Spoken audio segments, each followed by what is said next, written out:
We committed to submit our application on Friday. Our application is about 2,500 to 3,000 pages of documentation, models and numbers, and we were ready.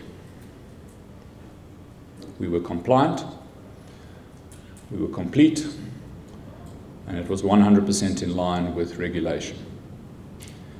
We have engaged since February with hundreds and hundreds of stakeholders, including National Treasury, Department of Energy, Department of Public Enterprises, Department of Trade and Industry, Department of Economic Development, the Presidency, the Energy Intensive User Group, business, Black Business Council, BUSA, the bargaining units, our employees. We have engaged. And we've engaged with rating agencies, lenders, financial institutions, and we've engaged and engaged and engaged. We have our submission ready, but we've been asked to look at 2 additional things. In our submission that we had for Friday, we assumed no further build by Eskom beyond Kusile. Why? Because we're not entitled to assume anything, because we have been given no determination by the Minister of Energy on what we need to do in terms of the integrated resource plan. We haven't, so you can't put into a tariff application things you have never been asked to do. And so we need further clarification. We've been asked to go back and just get further clarification on this because it seems a little bit silly. We know somebody is going to have to start building something in the next 5 years.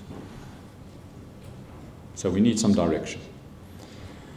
We also only included, up until Friday, the renewables we knew about. Because remember, when you put a tariff application, despite all the verbiage, is actually very simple from a modeling perspective, because you have to just put in costs. And the only IPPs of the renewables program that we can get costs from is the round 1. Because the round 1 are the ones that are closer to financial close. So there's a much better indication of when they're going to come in line, how many gigawatt hours, and what's it going to cost us. When you start looking around 2 and 3, with respect, we haven't seen any of it delivered yet or executed. So we've been asked to go and have another look at that and say, look, can't we just make some assumptions on that? Because they are going to come in the next 5 years.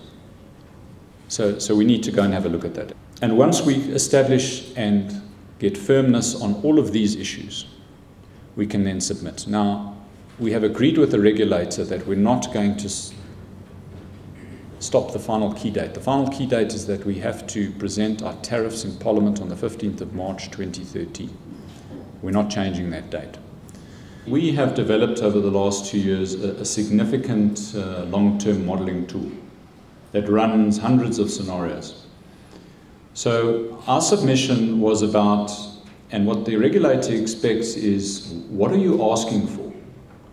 And so we were quite happy to give the regulator many, many scenarios, which we did, and we were prepared to do. It's a question of, but what is it you're actually asking for, Eskom? And here come the questions. So Eskom, and I've said this in public, it's already too late to expect a nuclear program in 2023. First unit. It's too late. That's it. It's too late to expect that there's going to be 500 megawatts of new coal in 2014 as the IRP 2010, because there's no decisions. So the question is, what is it you include? And we're very averse, Terence, to say, let's just put this in and make our assumptions. Somebody give us direction because we know what we know, and the others, we need to do it as a joint compact. And that's what we've been asked to go and have another look at. So we did have all those scenarios. So which brings to your first question about timing. My expectation, and maybe put in Mohammed's court, Mohammed's expectation is that we get clear direction this week. And if we can achieve clear direction this week, to update our submission documents, which are lengthy, we should be able to complete it by the end of this month or the first week of October.